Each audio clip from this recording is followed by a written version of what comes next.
আল্লাহ তাআলা অত্র আয়াত কারিমের ভিতরে বলেছেন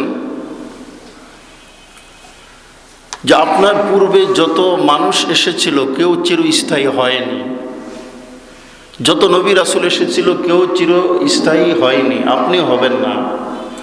আপনি যখন বিদায়ী হবেন বা চলে যাবেন তারা কি চিরস্থায়ী হবে? তারাও তো হবে না। মৃত্যু সম্পর্কে আল্লাহ তাআলা এখানে আলোচনা করেছেন এবং পৃথিবী থাকার জায়গা না, এটা আল্লাহ তাআলা বুঝাইতে চেয়েছেন। আল্লাহ তাআলা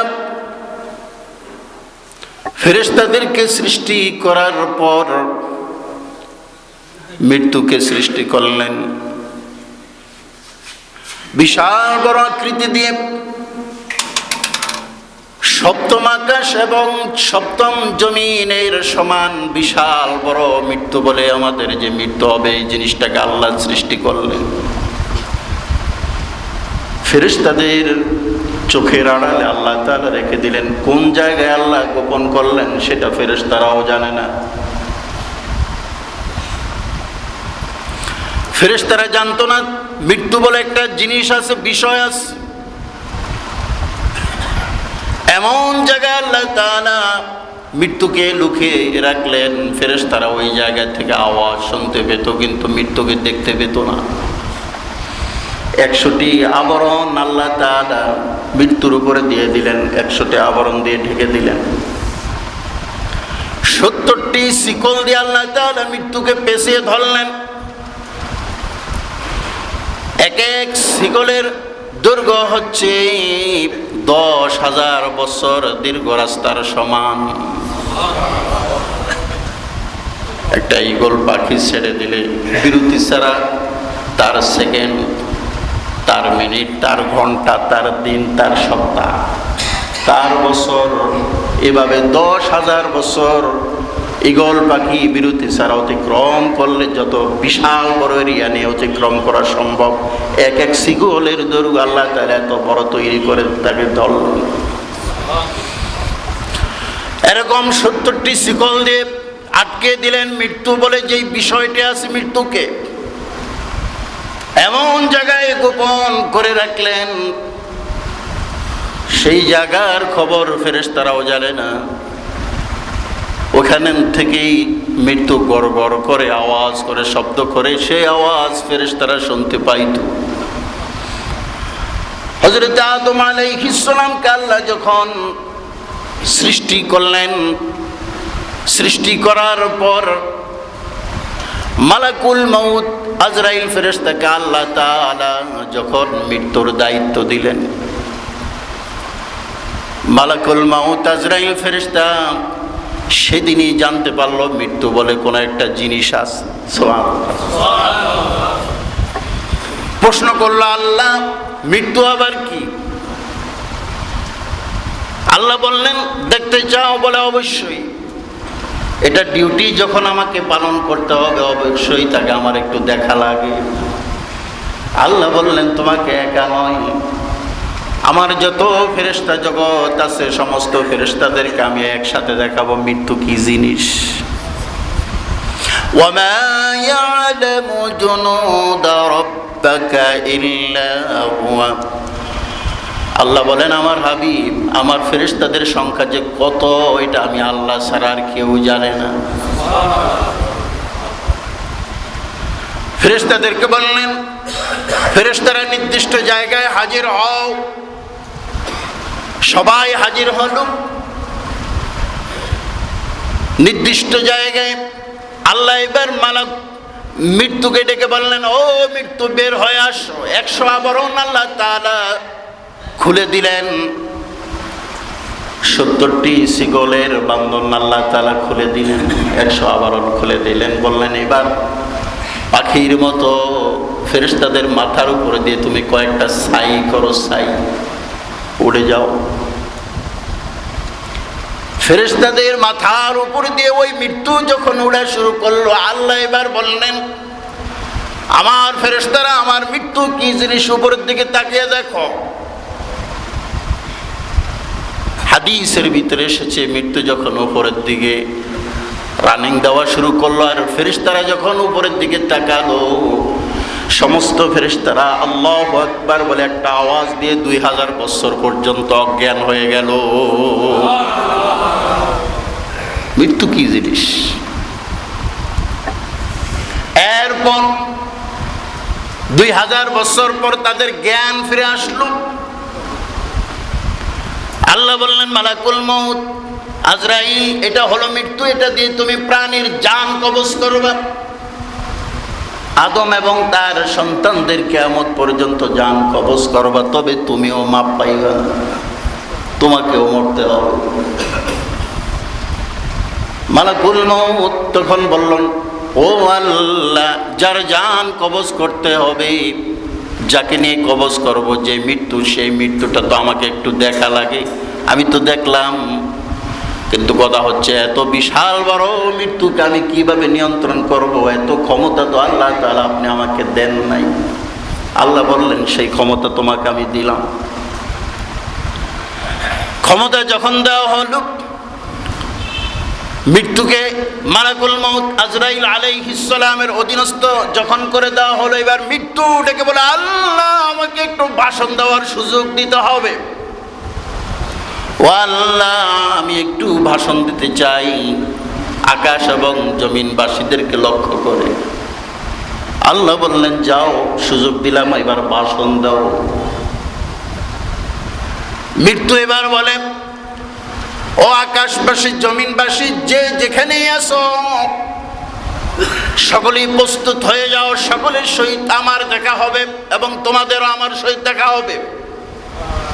আমি এমন জিনিস বাবার কাছ থেকে সন্তানকে আলাদা করে দিব, স্ত্রীর কাছ থেকে স্বামী, স্বামীকে স্ত্রীর কাছ থেকে, সন্তানদের কাছ থেকে বাবা মাকে, বন্ধুর কাছ থেকে বন্ধুকে। আমার হাত থেকে রক্ষা পাওয়ার আর কেউ নাই। ফেরেশতারা এবার বলল, আল্লাহ তাআলা এর থেকে পাওয়ারফুল কাউকে কি আপনি সৃষ্টি করেছেন? আল্লাহ বললেন, সেটা ওলামা। সকলের মৃত্যু হবে, আমি আল্লাহ তাআলার কখনো মৃত্যু হবে না। বিশ্বনবীর উপর আল্লাহ আয়াত নাজিল করলেন, আমার হাবিব, এরা আপনার মৃত্যু নিয়ে গর্ব করে, এরা বলে আপনি কতদিন আর বাঁচবেন, তারা চিরকাল বোধহয় বাঁচবেন না। না না, তাদেরকেও তো মরতে হবে, তবে আপনি আগে মরেন আর তারাই আগে মরক, যারাই যে আগে মরক। আমার দিনকে আমি অবশ্যই জমিনে বিজয় করব, পৃথিবীর কোনো পরাশক্তি আমার দিনকে ঠেকাইতে পারবে না। আল্লাহ তাআলা বলতেছেন, وَمَا جَعَلْنَا لِبَشَرٍ مِّن قَبْلِكَ الْخُلْدَ أَفَإِن مِّتَّ فَهُمُ الْخَالِدُونَ। আমার হাবিব, আপনার পূর্বে যারা গত হয়ে গিয়েছে তাদের কেউ স্থায়ী হয় নাই। আপনি যদি মৃত্যুবরণ করেন তাহলে কি তারা স্থায়ী হবেন না? কখনো তারা স্থায়ী হবে না। কুল্লু নাফসিন যায়িকাতুল মাউত, অবশ্যই যত প্রাণী আছে সমস্ত প্রাণীর মৃত্যুর স্বাদ গ্রহণ করতে হবে। ওয়া নাবলুকুম বিশ-শাররি ওয়াল খায়রি ফিতনা, আমি আল্লাহ তাআলা অবশ্যই তোমাদের কল্যাণ এবং অকল্যাণ দিয়ে তোমাদেরকে পরীক্ষা করব মৃত্যুর আগ পর্যন্ত। ওয়া ইলাইনা তুরজাউন, এবং এক সময় তোমরা সকলে আমি আল্লাহ তাআলার কাছে ফিরে আসবে। আল্লাহর কাছে ফিরে যাইতে হবে, এটা অস্বীকার করার কোনো সুযোগ আছে বলেন? নাই। আল্লাহ তাআলা সমস্ত নবীদের জান কবজ করেছেন, কেউ থাকতে পারে নাই। তবে মৃত্যু যন্ত্রণা অনেক কঠিন। আল্লাহর নবী নিজেও মৃত্যু যন্ত্রণা থেকে আল্লাহর কাছে সাহায্য চেয়েছেন। সমস্ত নবীরা দুইটা বিষয় আল্লাহ তাআলার কাছে সব সময় সাহায্য চাইতো। একটা চাইতো, আল্লাহ দাজ্জালের ফিতনা থেকে হেফাজত করবা, যদি দাজ্জাল আমাদের যুগে আসে। আপনার আমার নবীও দাজ্জালের ফিতনা থেকে হেফাজত চেয়েছিলেন, আল্লাহ তাআলার কাছে পানা চেয়েছিলেন। আরেকটা বিষয় সমস্ত নবীরা আল্লাহ তাআলার কাছে পানা চেয়েছিলেন, আপনার আমার নবীও চেয়েছিলেন, সেটা হচ্ছে মৃত্যু যন্ত্রণা। হযরত আয়েশা বলেন, বিশ্বনবী যখন অসুস্থ হয়ে গেল, তার কিছুদিন আগে আমার মাথা যন্ত্রণা শুরু হলো, মাথা ব্যথা। বিশ্বনবীর একাধিক স্ত্রী ছিল, সকলের প্রতি বিশ্বনবী পালা বন্টন করতেন। আজকে অমুকের বাসায়, কালকে অমুকের বাসায়, পরশুদিন অমুকের বাসায় থাকবে, তবে সকলের প্রতি সমান নজর বিশ্বনবী দিতেন। তার তুলনায় হযরতে আয়েশাকে একটু আল্লাহর নবী আলাদা নজরে দেখতেন, কারণ আবু বকরের মেয়ে আয়েশা। 2 নম্বর হলো আয়েশার বয়স স্ত্রীদের ভিতরে থেকে সব থেকে কম ছিল। বিশ্বনবী যেদিন দুনিয়া থেকে বিদায় হয়েছেন, সেদিন হযরত আয়েশার বয়স মাত্র 18 বছর। যখন বিয়ে করেছিলেন তখন আয়েশার বয়স হলো 6 বছর। 9 বছর বয়সে আয়েশার মা বাবা তাকে বিশ্বনবীর ঘরে তুলে দিয়েছিলেন, আমাদের কুমারী মাতা। বিশ্বনবী আয়েশার বাড়িতে গেলেন, বললেন আয়েশা কি হয়েছে? আয়েশা বলেন, আমার মাথা ব্যথার প্রচণ্ডতার কারণে মাথা আমি ব্যান্ডেজ করে রেখেছিলাম। মাথা ব্যথা হইলে অনেক সময় দিশামিশা না হয়ে আমরা গামছা দিয়ে বেঁধে রাখি, বাঁধি না অনেক সময়। যখন ঔষধে কাজ হয় না, পানি ঔষধে কাজ হয় না, মলমে কাজ হয় না, নিক্সে কাজ হয় না, টাইগার বামে কাজ হয় না, তখন দিশামিশা না পেয়ে মাথায় অনেক সময় আমরা গামছা বেঁধে দিয়ে বা দড়ি দিয়ে বেঁধে রাখি। হযরত আয়েশা বলেন, আমার মাথায় এরকম যন্ত্রণা যখন শুরু হলো, সেদিন দিশামিশা না পেয়ে মাথা আমি একটা পট্টি বেঁধেছিলাম। সেদিন ছিল বিশ্বনবীর আমার ঘরে পালার দিন। বিশ্বনবী ঘরে ঢুকলেন, ঢুকার পর বললেন, আয়েশা কি হয়েছে তোমার? আয়েশা বলেন, ইয়া রাসূলুল্লাহ, ইয়া হাবিবাল্লাহ, আমার মাথার যন্ত্রণায় আমি এরকম অস্থির হয়ে এটা করেছি। বিশ্বনবী নিজের যন্ত্রণা, নিজের মাথার যন্ত্রণা হচ্ছিল, কাউকে বলেন নাই। আয়েশা যখন বললেন তখন বললেন, আয়েশা রে, আমারও তো প্রচন্ড মাথা ব্যথা। এই মাথা ব্যথা থেকে জ্বর, এই জ্বর থেকে বিশ্বনবী দুনিয়া থেকে বিদায় হয়েছিলেন। আয়েশা বলেন, আমার ঘরে অবস্থান করতে লাগলেন, স্ত্রীদেরকে ডাক দিলেন। সমস্ত স্ত্রীরা হযরত আয়েশার ঘরে এসে হাজির হয়ে গেল। স্ত্রীদেরকে বললেন, আমার প্রাণের স্ত্রীরা, তোমরা যদি অনুমতি দাও, আমি এখন অসুস্থ হয়ে গেছি, আমার মাথা যন্ত্রণা হয়, আমার শরীরে জ্বর এসে গিয়েছে, আগের মতো আমি সুস্থভাবে এখন উঠা বসাও করতেও পারি না। আমার মন চায় তোমাদের সকলের হক যথাযথভাবে আমি পালন করি এবং চেষ্টাও করেছিলাম, তবে তোমরা যদি অনুমতি দাও, আমাকে আল্লাহ তাআলা যেই কয়দিন সুস্থ করবেন, অথবা আল্লাহ তাআলা ফায়সালা না পাওয়া পর্যন্ত যে কদিন দুনিয়া আমাকে থাকতে হয়, যদি অনুমতি দাও, আমি আয়েশার ঘরে কাটাইতে চাই। তোমরা কি বলো? সমস্ত স্ত্রীরা বলল, ইয়া রাসূলুল্লাহ, ইয়া হাবিবাল্লাহ, আপনি যদি মনে করেন আয়েশার ঘরে থাকলে আপনার সুবিধা হয়, আমাদের কোনো আপত্তি নাই, আপনি থাকুন, আমরা কোনো আপত্তি করব না, মনে কষ্ট নিব না, বরং সময় সুযোগ পেলে আয়েশার সহিত আমরাও খেদমত করব। বিশ্বনবীর গায়ে প্রচন্ড জ্বর এসে গেল। এরকম অবস্থা, কখন হুশ কখন বেহুশ।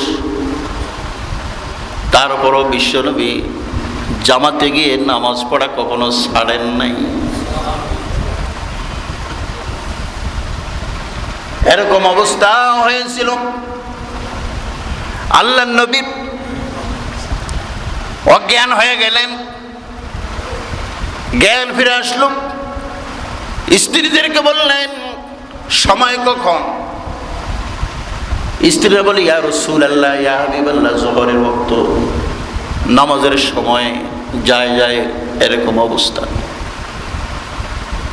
আল্লাহর নবী বললেন, আয়েশা বলো, তোমার বাবাকে সে যেন ইমাম হয়ে নামাজ পড়িয়ে দেয়। হযরত আয়েশা বলেন, ইতিপূর্বে যত অসুস্থ হয়েছিলেন কোন অসুস্থে বিশ্বনবী জামাত তরক করেন নাই। আজকে আমার বাবা আবু বকর ইমাম হয়ে নামাজ পড়াইবেন। আয়েশা বলেন, ইয়া রাসূলুল্লাহ, আমার বাবা না ওমরকে বলেন। রাসূল বললেন, আমিরু আবু বকর, আমির আবু বকর, আবু বকরকে বলো ইমাম হয়ে নামাজ পড়ানোর জন্য, আবু বকরকে বলো ইমাম হয়ে নামাজ পড়ানোর জন্য, আবু বকরকে বলো ইমাম হয়ে নামাজ পড়ানোর জন্য। হযরত আয়েশা বলেন, আমি বারবার বিশ্বনবীর কাছে ওমরের কথা বলতেছিলাম, বিশ্বনবী আমার বাবার কথা বলতেছিলেন, কেন আমি আমার বাবার পরিবর্তে ওমরের কথা বলতেছিলাম? এটা তো আমার একটা গর্বের বিষয়, বিশ্বনবীর জায়নামাজ আমার বাবা দাঁড়াবে, এটা তো সন্তানের জন্য বড় গর্বের বিষয়। তার উপরও আমি আমার বাবাকে স্থান না দিয়ে ওমরের কথা কেন বলতেছিলাম? এটার কারণ হচ্ছে এটাই, আমার বাবা আবু বকর জীবনভর আমার স্বামী বিশ্বনবীর পিছনে মুসল্লি হয়ে নামাজ পড়েছে। আজকে যখন নিজে ইমাম হয়ে বিশ্বনবীর মুসল্লায় দাঁড়িয়ে নামাজ পড়াবে, আমার বাবা আবু বকর ঠিক থাকতে পারবে না। নরম হৃদয়ের মানুষ, না জানি আবু বকর বেহুশ হয়ে যায়। সেজন্য হযরত আয়েশা বলেন, আমি আবু বকরের কথার পরিবর্তে ওমরের কথা বলতেছিলাম। ওমর একটু শক্ত হৃদয়ের মানুষ ছিলেন। আল্লাহর নবী এরপর হযরত আবু বকরের কথা যখন বললেন, আবু বকর নামাজের ইমাম হয়ে মুসল্লিদেরকে নিয়ে নামাজ পড়াইতেছেন। বিশ্বনবী মুহূর্তের ভিতরে আবার অজ্ঞান হয়ে গেলেন। আবার কিছুক্ষণ পর বিশ্বনবীর জ্ঞান ফিরে আসলো। স্ত্রীরা সেবা শুশ্রূষা করতে লাগলেন, মাথায় পানি দিতে লাগলেন, আবার জ্ঞান ফিরে আসলো। হযরত আয়েশা বলেন, এক পর্যায়ে আমার বাবা নামাজের জামাতে দাঁড়িয়ে গিয়েছে সমস্ত মুসল্লিদেরকে নিয়ে, সাহাবীদেরকে নিয়ে। এবার আমার বাবা বলে, আয়েশা, মসজিদের মুসল্লিদের কি খবর? আয়েশা বলেন, ইয়া রাসূলুল্লাহ, ইয়া হাবিবাল্লাহ, আমার বাবার ইমামতিতে সকলে নামাজ পড়তেছে, বাবা নামাজ পড়াইতেছে। হযরত আয়েশার হুজরা ছিল মসজিদের সহিত লাগানো, মসজিদের পাশ। এবার আল্লাহর নবী বললেন, আয়েশা, আমার মাথা একটু উঁচু করে ধরো, দুর্বল আমি, দাঁড়াইতে পারি না, আমার দাঁড়াইতে কষ্ট হয়, আমাকে একটু ধরে উঁচু করে দাঁড়াও, দাঁড় করিয়ে দাও। মসজিদের দিকের যে জানালাটা আমার বাড়ির সহিত লাগানো, আমার বাড়ির জানালাটা খুলে একটু দাও, আমি মসজিদে নামাজের দৃশ্য দেখি কিরকম নামাজ পড়াইতেছে। হযরত আয়েশা বলেন, ঘরের জানালা মসজিদের দিকে, দরজার দিকে জানালা যখন খুলে দিলাম, আর মাথা যখন একটু উঁচু করে ধরলাম, তাকিয়ে দেখলাম বিশ্বনবী নামাজের দৃশ্য দেখে একটু মুস্কি হাসি দিলেন, এবং পরক্ষণে বিশ্বনবীর দুই চোখের কোণার ভিতরে পানি। হাসেন আবার কাঁদেন, কারণ কি? বিশ্বনবীর কাছে জানতে চাইলাম। বিশ্বনবী বললেন, আয়েশা, এই নামাজ কায়েমের জন্য আমাকে অনেক কষ্ট করতে হয়েছে, সেই কষ্টের ফসল আজকে আমি আমার স্বচক্ষে দেখলাম, সেজন্যই আমার ভিতরে আনন্দ লাগলো, সেজন্য আনন্দের হাসি হাসলাম। আর কাঁদতেছি, হয়তোবা আর সাহাবীদেরকে নামাজ পড়ানোর সুযোগ আমার আর নাও হইতে পারে, সেই জন্য আমার দুঃখ হাসি এবং দুঃখ নিয়ে আমি এখন আছি।